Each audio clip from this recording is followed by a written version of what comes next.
Mountain is water, and water is mountain. In the Heart Sutra we just recited, it says, form is emptiness, and emptiness is form. This is that point. This is a fundamental Buddhist teaching, which means everything is changing, changing, changing. Buddha said impermanence. This world is impermanence.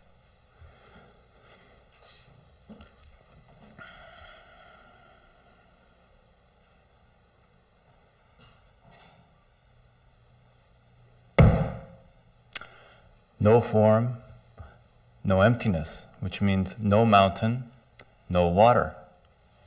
So, if we're thinking, if we attach to outside, changing, attach to form, everything's changing, then we get suffering.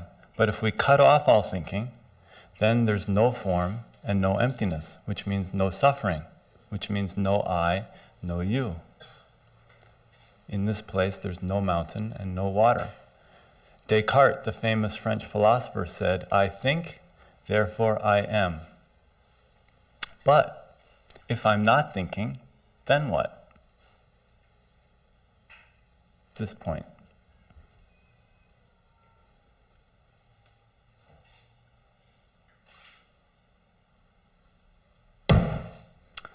Mountain is mountain, water is water. This means form is form and emptiness is emptiness. Everything is just as it is.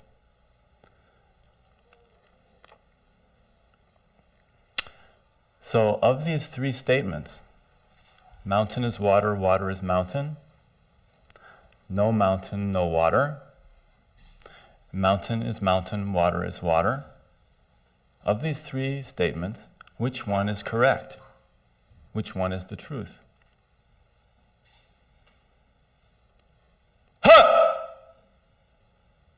Mountain is high and water is flowing.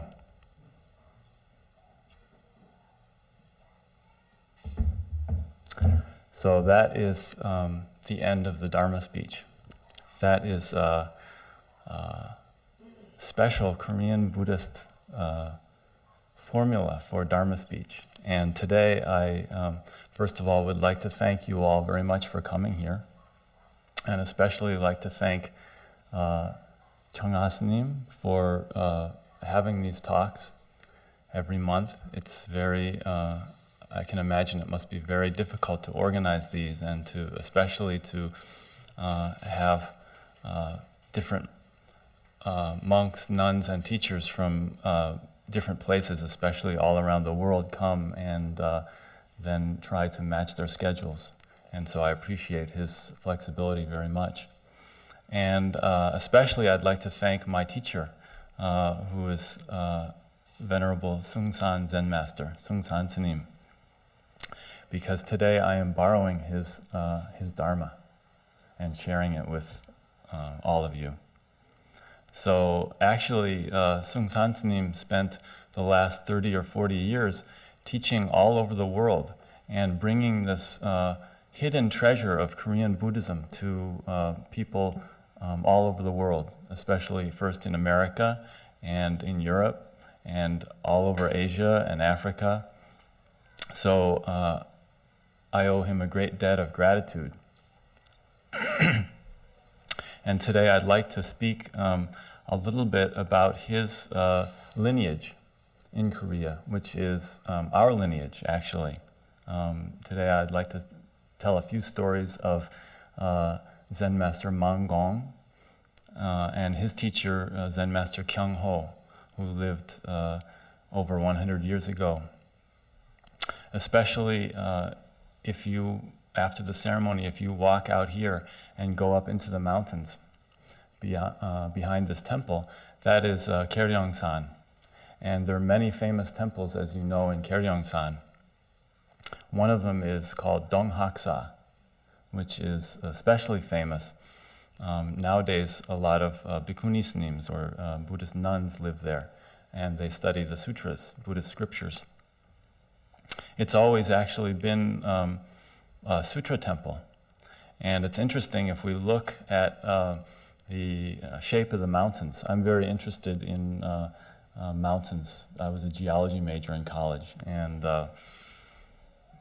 So I have some interest in geology and especially topography, and then as it relates in the Korean tradition to feng shui or pungsujiri. This Donghaksa location is interesting because there's one mountain which the temple is facing, and it's very high and steep, and it looks like the point of a brush, a calligraphy brush sticking up. It's called actually Munpilbong, or calligraphy brush mountain. And because that's there right in front of the temple's just facing that mountain, people who go to that temple naturally want to pick up a book and start reading. So that temple has always been a sutra study temple, not too much Zen meditation practice, but sutras. So actually Kyung Ho Snim, who I'm going to talk about, was a teacher there. First he was a student there, and then he was also a sutra teacher there at a very young age. He was famous because he was very unorthodox, and he was incredibly smart and learned the sutras really quickly. Normally in a sutra school, there's a very, very organized, correct, proper way of studying sutras. First, the monks put their changsam on and their kasa and sit properly and correctly. You all do that very well here. You've been taught very well by Changasanim and follow the rules very carefully, so you would be very good in these sutra schools. But Kyung Ho Snim was not like that. Instead of sitting properly and reading sutra like this, he would lie down in the jidebang, which is kind of the little rest area room, and read a sutra like this. And some monks saw him doing that, and they were very upset, so they told the sutra master, and the sutra master got very angry. "Kyung-ho, why are you reading the sutras like this? It's very disrespectful." And Kyung Ho Snim said, "Oh no, teacher, I'm not disrespecting. If we read the sutras like this, then our breath and our saliva and everything can go all over the sutras, but I want to care for them properly, so I keep them over my head." So then what can the sutra master say? Okay. So anyways, Kyung Ho Snim was like this. He was out of the normal thing. And I don't want to tell too detailed a story of him, but the story goes that he got a very big question traveling through some town where everybody had died of cholera. And suddenly he realized that he had been studying these Buddhist sutras which talk about life and death and what are human beings and impermanence and what is truth. He had been studying these sutras for many years, and still he was totally afraid of dying. And he didn't know where he was going when he died. And so he returned to this temple, Donghaksa, and sent all the monks away. He said, "I cannot teach you anymore. Go away." And he closed himself in a room, and just one attendant would pass food through the door every day, and he was just sitting there keeping this big question. What is life? What is death? Only don't know. And in order so he could stay alert and awake, when he started falling asleep, he would hit his thigh with a knife to wake up. So he did this for many, many months. And finally, hearing some speech, he got enlightenment and later became a famous Zen master. So I'm just giving you a little background to the story that I really want to tell you today. So Kyung Ho Snim became this famous Zen teacher, and like I said, he was very unorthodox. Instead of being correct and cutting his hair and wearing correct clothes, he was actually a hippie monk. He was kind of a Nudegi-jung. And so he would go all around Korea, wandering around from temple to temple. That's unsu napja, like a cloud or water just flowing with no hindrance. And he was famous all over Korea. Well, many years passed, and this temple, Donghaksa, is still a sutra temple. Even today it's a sutra temple, then it's a sutra temple. It's very hard to change the karma of a temple. The temple takes on the character of the land that it's in, and then builds up a tradition. And it's very hard to change the karma of a temple. So this temple was still a sutra temple, and they had sutra classes twice a year for maybe 4 months or 5 months, and then there'd be a break, and then they'd come back and study again. So at that time, there was a young monk studying at this temple. His name was Mangong Sanim. Actually, he had a different name before, but we'll just simplify and say Mangong Sanim. He was a young boy. Actually, his father brought him to the temple when he was young, and he was studying the sutra for a few years. And they came to the end of the semester, and it was time for summer break.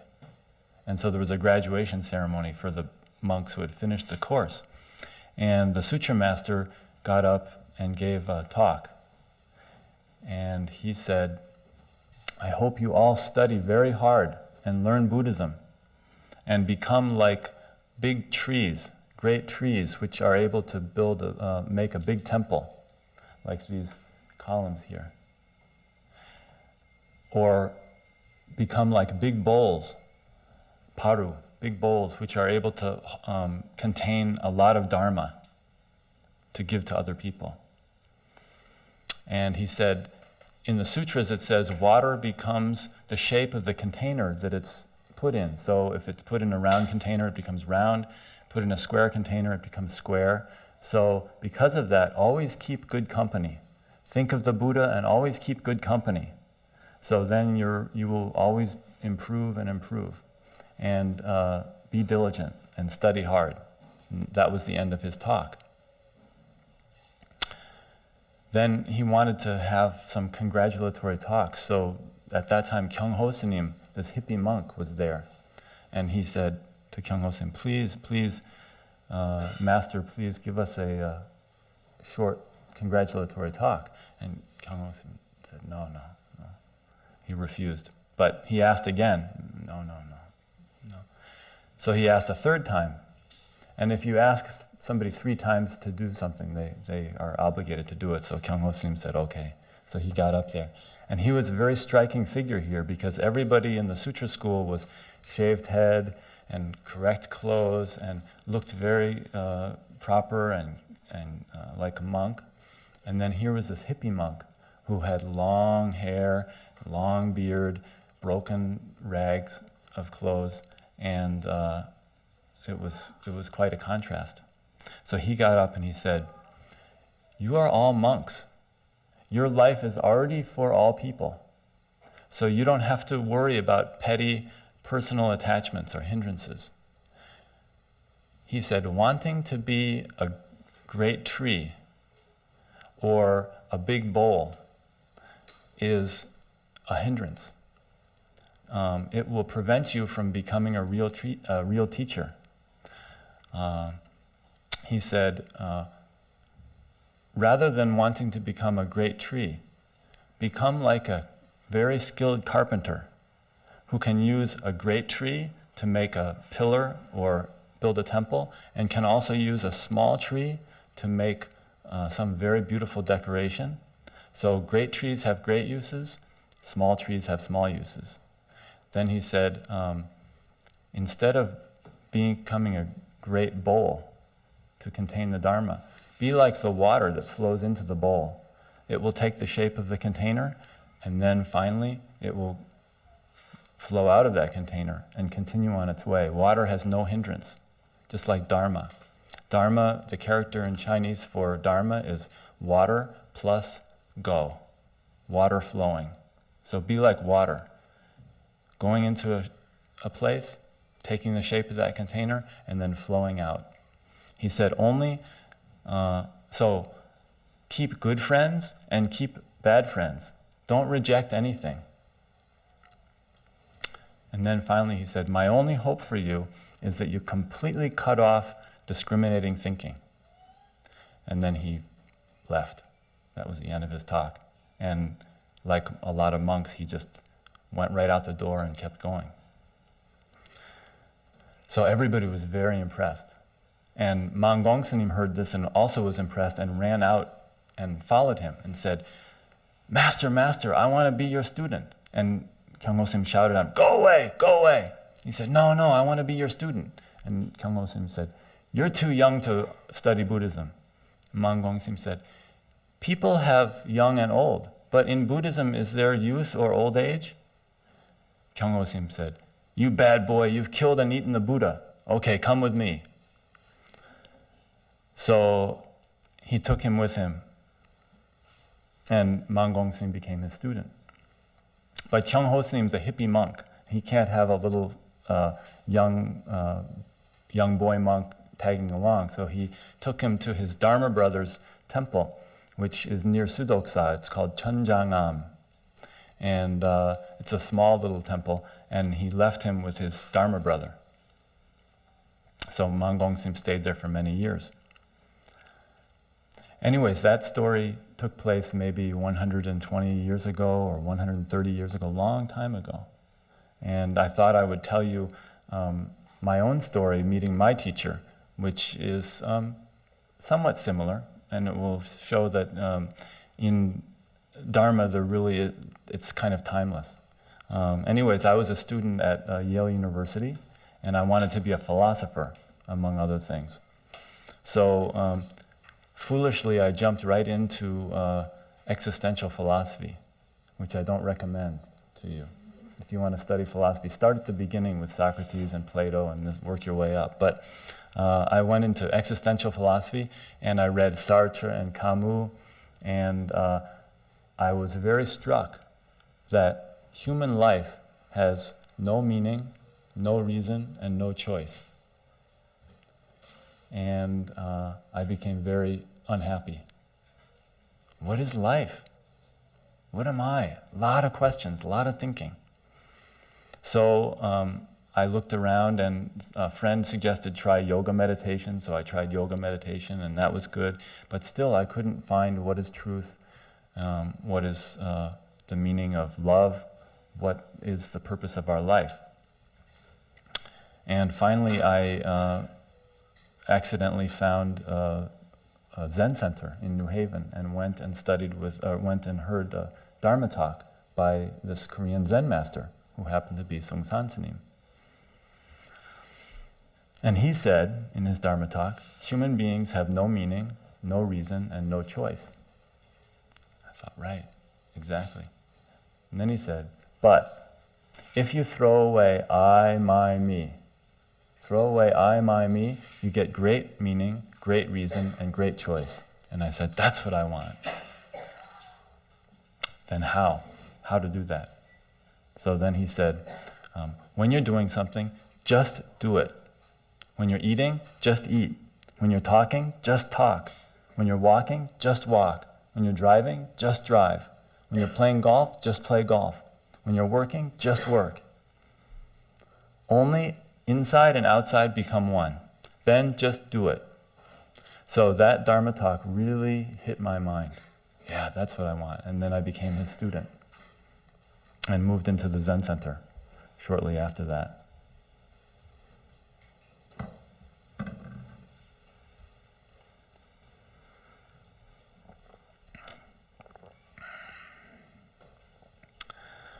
So Sungsan Snim always asks people 3 questions.